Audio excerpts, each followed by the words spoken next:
જય સ્વામિનારાયણ વિદ્યાર્થી મિત્રો, બાયોલોજી ઈ વિદ્યાના ક્લાસની અંદર આપ સૌનું સ્વાગત છે.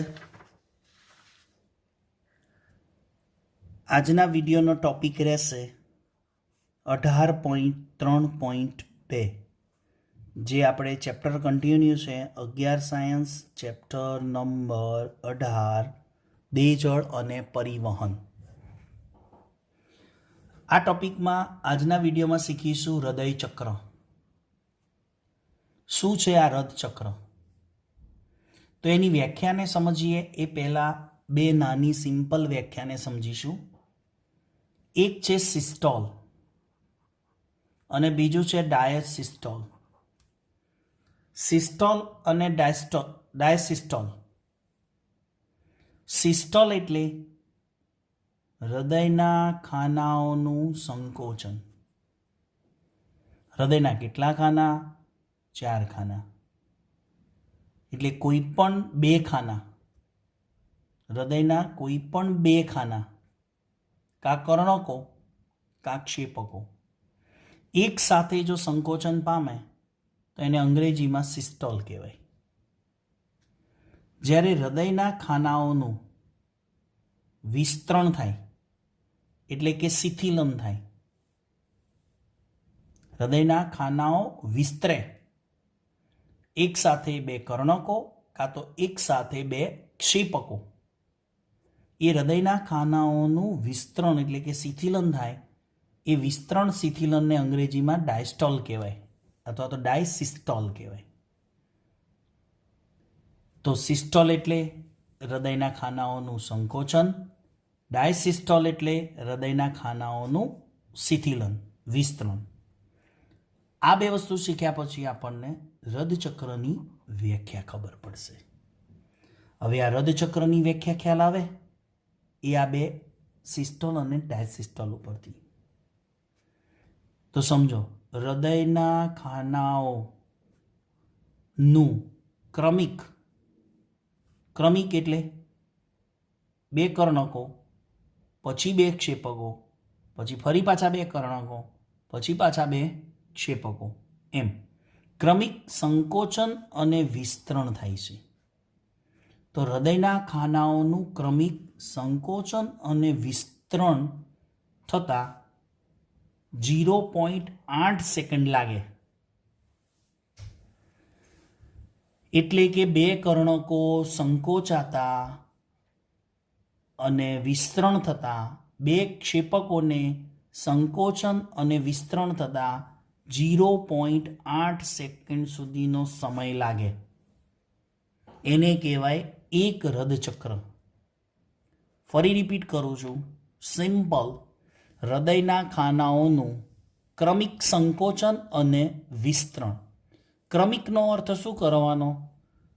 પહેલા 2 કર્ણકો સંકોચાય તો 2 ક્ષેપકોનું વિસ્તરણ થાય. એટલે ક્રમિક એટલે પહેલાં સંકોચન થાય અને પછી પાછું એના એ જ ખાનાઓનું શું થાય? વિસ્તરણ થાય. એટલે કે હૃદયના ખાનાઓનું ક્રમિક સંકોચન અને વિસ્તરણ થતાં માત્ર ને માત્ર 0.8 સેકન્ડ 0.8 સેકન્ડનો સમય લાગે. એને એક સંપૂર્ણ હૃદચક્ર કહેવાય. હવે જો સમજો, 1 મિનિટમાં હૃદય કેટલી વાર ધબકે? 72 વાર. હમણાં કીધું ને, તમારા, મારા, મમ્મીના, પપ્પાના, દાદાના, દાદીના ધબકારા માપીએ ને તો સરેરાશ તંદુરસ્ત વ્યક્તિને 1 મિનિટમાં કેટલી વાર ધબકારા થાય? 1 જ મિનિટમાં કેટલા ધબકારા? 1 મિનિટમાં હૃદય 72 વાર ધબકે. પણ અલગ અલગ ઉંમરમાં, અલગ અલગ વ્યક્તિએ, અલગ અલગ પ્રક્રિયાએ અલગ અલગ હોય. પણ આશરે તંદુરસ્ત વ્યક્તિ નોર્મલ સામાન્ય સ્થિતિમાં બેઠો હોય, જેમ તમે અત્યારે આ વિડીયો સાંભળવા બેઠા છો, હું વિડીયો બનાવવા બેઠો છું તો મારા ધબકારા થોડાક ઊંચા હોય. તમે વિડીયો સાંભળો છો, તમારા ધબકારા નોર્મલ હોય. તો મારા ધબકારા વિડીયો બનાવતી વખતે ઊંચા કેમ હોય? કારણ કે હું વિડીયોમાં બોલું છું, ત્યારે મારી શ્વાસ અને ઉચ્છ્વાસની પ્રક્રિયા વધે છે, એટલે ધબકારા પણ સહેજ વધારે આવશે. એટલે દરેકને અલગ અલગ ધબકારા હોય. આપણે લઈને ચાલીએ છીએ 1 મિનિટમાં 72 વાર ધબકે છે. ઊંધું કરીએ, આ સૂત્રને ઊંધું મૂકો. 72 ધબકારાને કેટલો સમય લાગે? 1 મિનિટ. પણ 1 મિનિટની જગ્યાએ મેં શું લખ્યું? 60 સેકન્ડ. 72 ધબકારાને 60 સેકન્ડ લાગી, તો એક ધબકારાને કેટલી સેકન્ડ લાગે? ફરી 72 ધબકારાને લાગતો સમય 1 મિનિટ એટલે 60 સેકન્ડ. તો એક ધબકારાને લાગતો સમય કેટલો? તો 60 ભાગ્યા 72 કરીએ તો આપણને જવાબ આવે 0.8 સેકન્ડ. આવી ગયું? તો હૃદયના ખાનાઓનું ક્રમિક સંકોચન અને વિસ્તરણ થતાં કેટલો સમય લાગ્યો? 0.8 સેકન્ડ. કેવી રીતે આવ્યા 0.8 સેકન્ડ? ના ખ્યાલ આવે તો વિડીયો સહેજ રિવાઇન્ડ કરીને સમજી શકો છો. ચલો નેક્સ્ટ આગળ જઈએ, એની ડિટેલમાં ચર્ચા કરીએ. એનો અર્થ એવો થયો કે એક સંપૂર્ણ હૃદચક્રને કેટલો સમય લાગે? 0.8 સેકન્ડ. એ 0.8 સેકન્ડને આપણે 3 ભાગમાં વહેંચી કાઢીએ છીએ. એક છે 0.1 સેકન્ડ દરમિયાન શું થાય, 0.3 સેકન્ડ દરમિયાન શું થાય અને 0.4 સેકન્ડ દરમિયાન શું થાય. એટલે આપણને ટોટલ આવ્યું 0.8 સેકન્ડ. એટલે 0.8 દરમિયાન કર્ણકો અને ક્ષેપકોનું સંકોચન થવાનું છે. ત્યારે કયા ભાગ સંકોચન થશે, કયા ખાના સંકોચન થશે, કયા ખાના વિસ્તરણ થશે, ત્યારે અંદર વાલ્વની શું પરિસ્થિતિ હશે અને રુધિર ક્યાંથી ક્યાં જશે એ યાદ રાખવું જરૂરી છે. સમજાય છે? 0.8 સેકન્ડની અંદર કર્ણકો અને ક્ષેપકોની શું પરિસ્થિતિ હશે?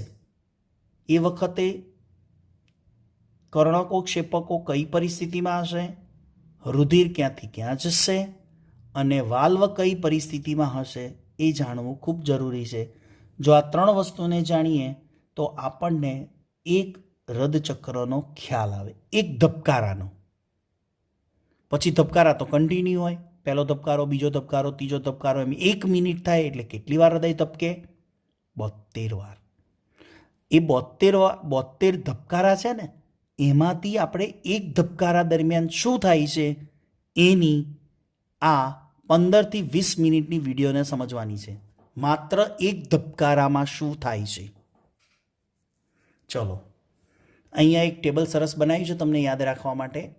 મસ્ટ બી કમ્પલસરી અને યાદ રાખજો. અહીંયા લખ્યું છે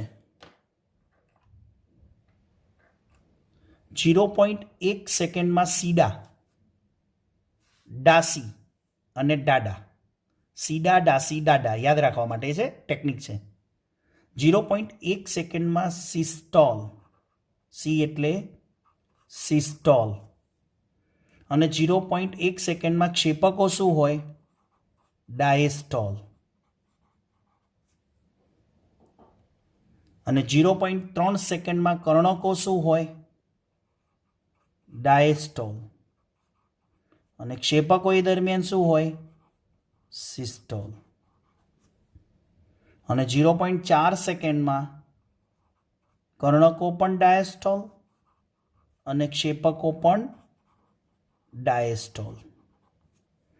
એટલે યાદ રાખવા માટે તમને ટેકનિક આપી. 0.1 માટે સીડા એટલે પહેલું કર્ણક લખવાનું અને પછી ક્ષેપક. કર્ણક સીડા, ક્ષેપક ડા, એટલે systole, diastole, diastole, systole, diastole, diastole. હવે વ્યક્તિગત 0.1 સેકન્ડ દરમિયાન શું થાય છે, કર્ણકો સિસ્ટોલ અને ડાયસ્ટોલ થાય છે એની વાતને આપણે સમજીએ. જો 0.1 સેકન્ડ દરમિયાન શું થાય?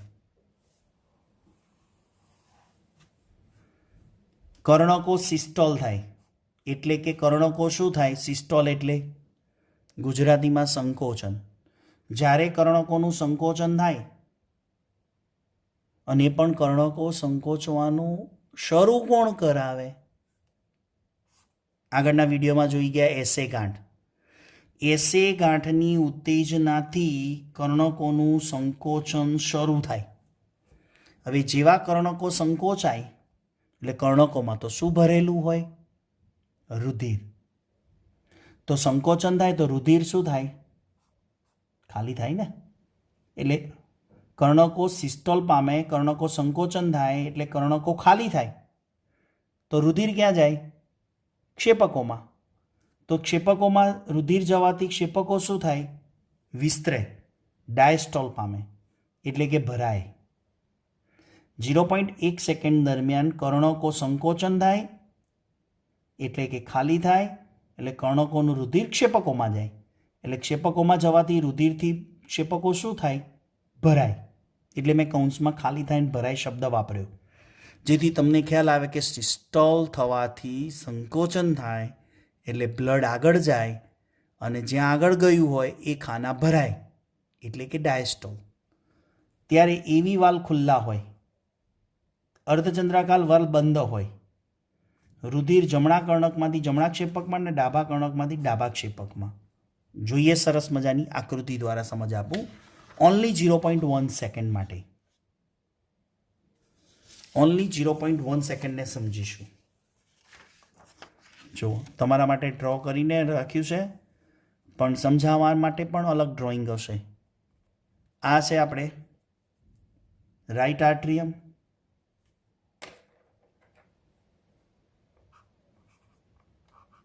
લેફ્ટ આર્ટ્રિયમ, રાઈટ આર્ટ્રિયમ અને લેફ્ટ આર્ટ્રિયમ, અને અહીંયા રાઈટ વેન્ટ્રિક્યુલર અને લેફ્ટ વેન્ટ્રિક્યુલર. ગુજરાતીમાં લખી દઈએ. ડાબું કર્ણક, જમણું કર્ણક, જમણું ક્ષેપક જેને રાઈટ વેન્ટ્રિક્યુલર, અને આને કહીશું ડાબું ક્ષેપક. ક્લિયર? હવે જુઓ, અહીંયા એસે ગાંઠ છે, સમજાવી દઉં. એના કર્ણકોને સંકોચન પ્રેરતા સંદેશા આપ્યા, એટલે કર્ણકો અહીંયા મેં નાના બતાવ્યા છે કે સંકોચન થાય છે.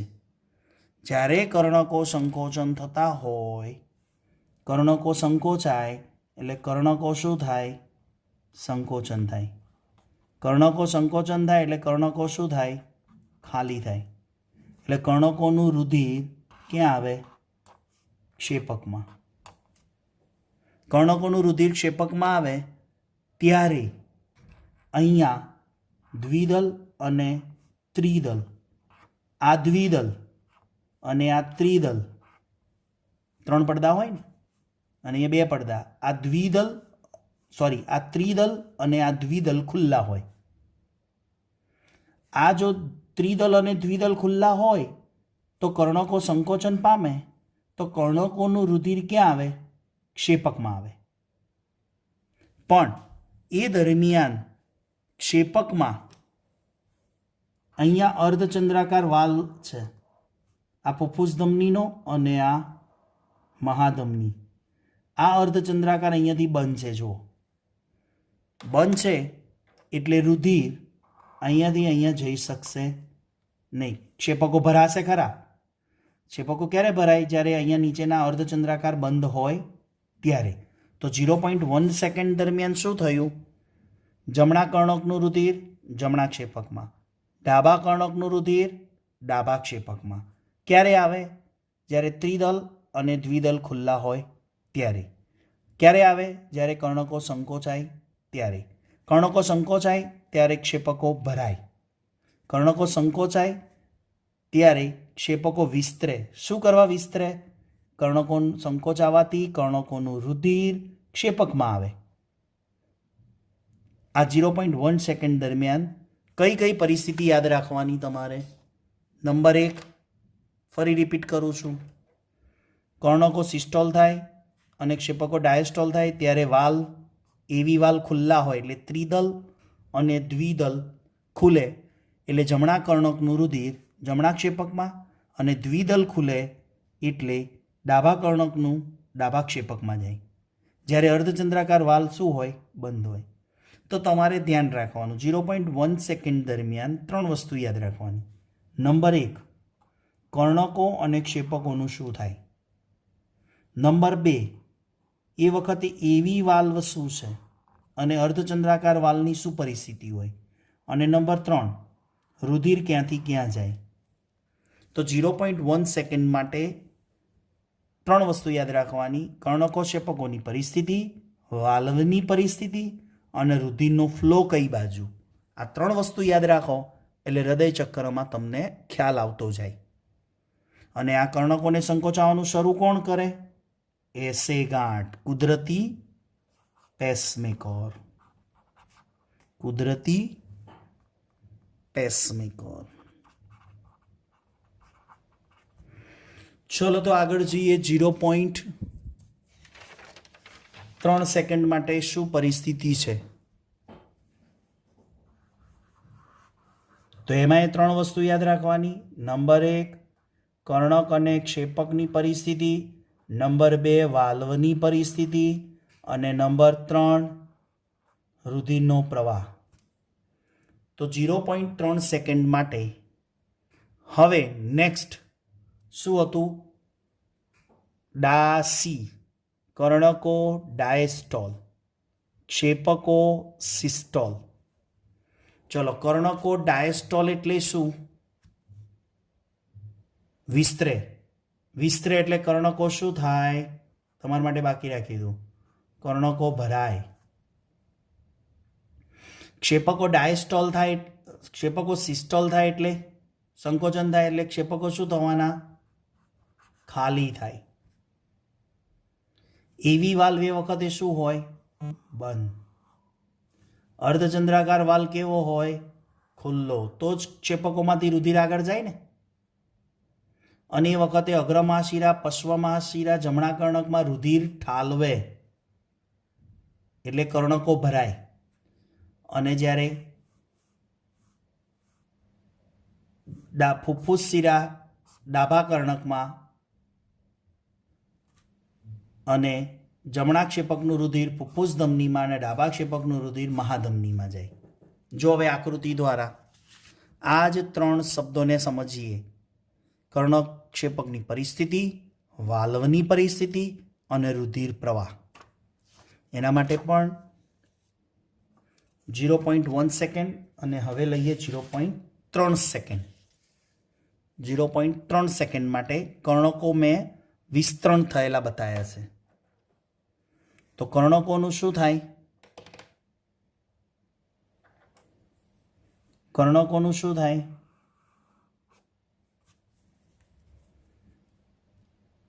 ડાયસ્ટોલ.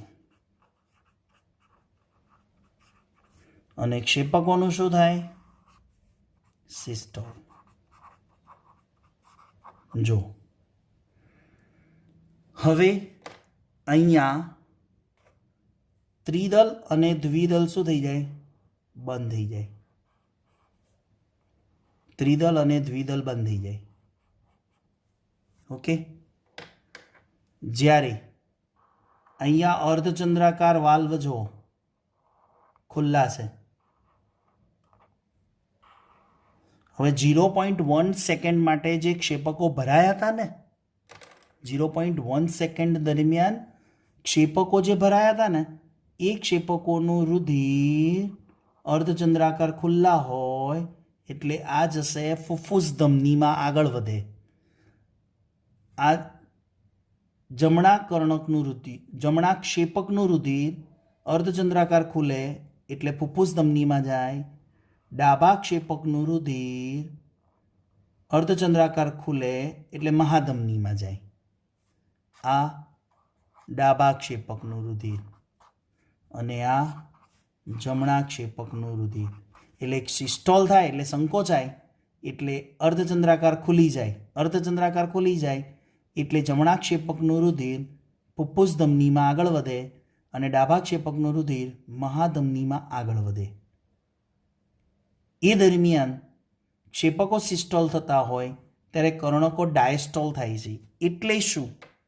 કર્ણકો ડાયસ્ટોલ થાય છે એટલે શું? એટલે અહીંયા કર્ણકોમાં અગ્રમહાશિરા અને પશ્વમહાશિરા રુધિર ઠાલવે અને અહીંયા ફુફ્ફુસ શિરા રુધિર ઠાલવે. આયરા યાદ રાખવાના. અહીંયા ફુફ્ફુસ શિરા રુધિર ઠાલવે છે અને અહીંયા અગ્રમહાશિરા પશ્વમહાશિરા રુધિર ઠાલવે. એટલે રુધિર ઠાલવાથી કર્ણકો શું થાય? ભરાય. બે પરિસ્થિતિ છે. અહીંયા રુધિર ઠલવાય છે અને વત્તા ત્રિદલ અને દ્વિદલ બંધ છે ત્યારે જ અહીંયા કર્ણકો શું થાય? ભરાતા હોય. ભરાતા હોય એટલે શું થાય? વિસ્તરે. વિસ્તરે એટલે શું થાય? ડાયસ્ટોલ હોય. એ દરમિયાન આ ક્ષેપકો શું થાય છે? સિસ્ટોલ થાય છે, સંકોચાય છે. એટલે ક્ષેપકોનું રુધિર એ અર્ધચંદ્રાકાર વાલ ખુલતા ફુફ્ફુસ ધમની અને મહાધમનીમાં આગળ વધે. પાછું જતું નથી કારણ કે ત્રિદલ અને દ્વિદલ બંધ છે. તો આ 0.3 સેકન્ડ દરમિયાન, માત્ર 0.3 સેકન્ડ દરમિયાન આ પરિસ્થિતિ થાય.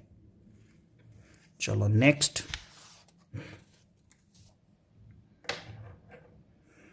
હવે આવું કેમ શક્ય બને? ક્ષેપકો સંકોચાય તો એવી ગાંઠ, યાદ કરો આગળનો વિડીયો, એવી ગાંઠ સંદેશા મોકલે એટલે ક્ષેપકોની દિવાલમાં સંદેશા જાય એટલે ક્ષેપકોની દિવાલનું સંકોચન થાય. પણ એવી ગાંઠથી ક્યાં જાય? ક્ષેપકોની બે ક્ષેપકોની વચ્ચે શું આવેલું છે? હિસ સ્નાયુ. અને હિસ સ્નાયુથી ક્યાં જાય? પર્કિંજે તંતુ. જમણા અને ડાબા ક્ષેપકમાં જાય એટલે જમણા અને ડાબા ક્ષેપકો પર્કિંજે તંતુ વડે શું થાય? સંકોચન પામે. ત્યારે 0.3 સેકન્ડનો આપણને આ હિસાબ મળે. નેક્સ્ટ. 0.4 સેકન્ડ માટે શું થશે? ચારો આને કાઢી નાખજો. 0.4 સેકન્ડ માટે શું થશે? નંબર 1 પરિસ્થિતિ ખાનાઓની પરિસ્થિતિ, નંબર 2 વાલ્વની પરિસ્થિતિ અને નંબર 3 રુધિર પ્રવાહ.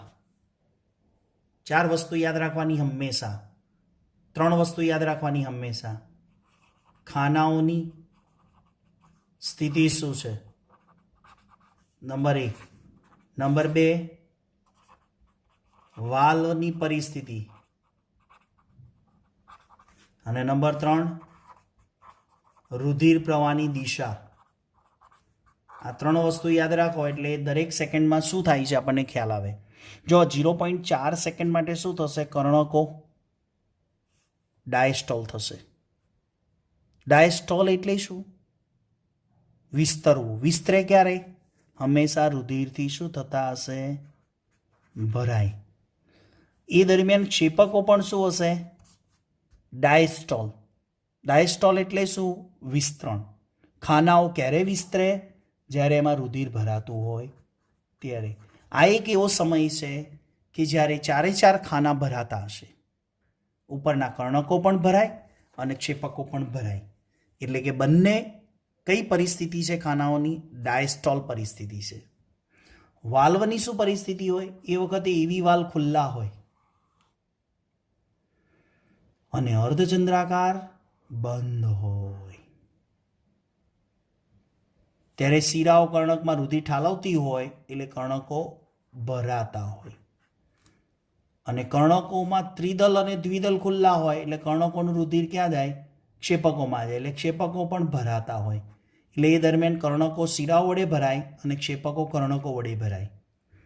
એના માટે પણ એક આકૃતિ જોઈ લઈએ 0.40 સેકન્ડની, જેથી આપણને ડિટેલિંગ ખબર પડી જાય.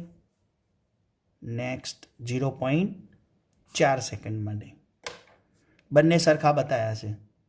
આનું પણ શું થાય? ડાયસ્ટોલ. ક્ષેપકો પણ શું થાય? ડાયસ્ટોલ. તો કર્ણકો અને ક્ષેપકો બંને ડાયસ્ટોલ થાય.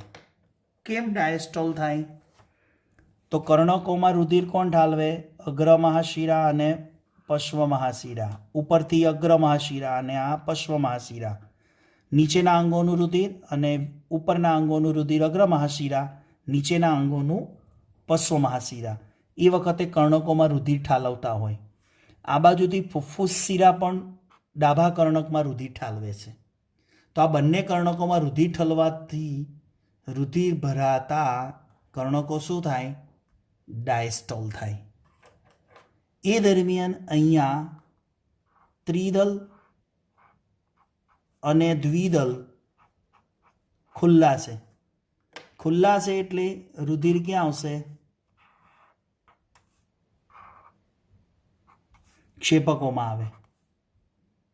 આ ત્રિદલ અને દ્વિદલ ખુલ્લા છે એટલે કર્ણકોનું રુધિર ક્ષેપકોમાં આવતું જશે અને કર્ણકો પણ સતત ભરાતા હોય.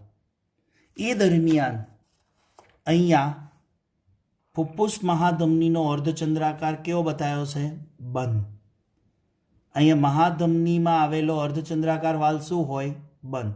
એટલે અર્ધચંદ્રાકાર વાલ બંધ હોય એટલે ક્ષેપકો ભરાય. ક્ષેપકો ભરાવાના બે કારણ હોય. એક અર્ધચંદ્રાકાર બંધ અને આ બાજુથી ત્રિદલ અને દ્વિદલ ખુલ્લા હોય. આ નીટ માટે બધું ક્રોસ યાદ રાખવાનું. તો 0.40 સેકન્ડ માટે બે કર્ણકો ડાયસ્ટોલ અને બે ક્ષેપકો ડાયસ્ટોલ થાય. તો આ વાત થઈ 0.4 સેકન્ડ માટેની. તો સમગ્ર આકૃતિને આવી રીતે સમજી શકાય કે 0.1 સેકન્ડ માટે શું થાય? કર્ણકો અને ક્ષેપકો, કર્ણકો સીડા, ઓકે, એટલે સિસ્ટોલ અને ડાયસ્ટોલ. જ્યારે 0.3 સેકન્ડ માટે કર્ણકો અને ક્ષેપકો શું હોય? ડાસી, એટલે ડાયસ્ટોલ અને આ સિસ્ટોલ. જ્યારે 0.4 સેકન્ડ માટે શું થાય? કર્ણકો અને ક્ષેપકો ડાયસ્ટોલ ડાયસ્ટોલ. તો આ વાત થઈ કર્ણક્ષેપકની. બીજી વાત અહીંયા નીચે લખવી હોય તો વાલ્વની પરિસ્થિતિ લખાય. અહીંયા વાલ્વ શું હોય અને અહીંયા વાલ્વની શું પરિસ્થિતિ હોય. એટલે તમે એક આ ડ્રોઈંગ કરજો. એમાં રુધિર કર્ણકોની પરિસ્થિતિ, ક્ષેપકોની પરિસ્થિતિ, વાલ્વની પરિસ્થિતિ અને રુધિર પ્રવાહ અને રુધિર પ્રવાહ અને અહીંયા રુધિર પ્રવાહ. એટલે તમને આ ગ્રાફ ઉપરથી જ બધો આઈડિયા આવી જશે. તો આશા રાખું છું કે આ વિડીયો દ્વારા હૃદચક્રની સમજ તમને ક્લિયર થઈ હશે. Any discussion, any query on Zoom platform. તો આવતા વિડીયો લેક્ચર સુધી સૌ વિદ્યાર્થી મિત્રોને HP સરના જય સ્વામિનારાયણ.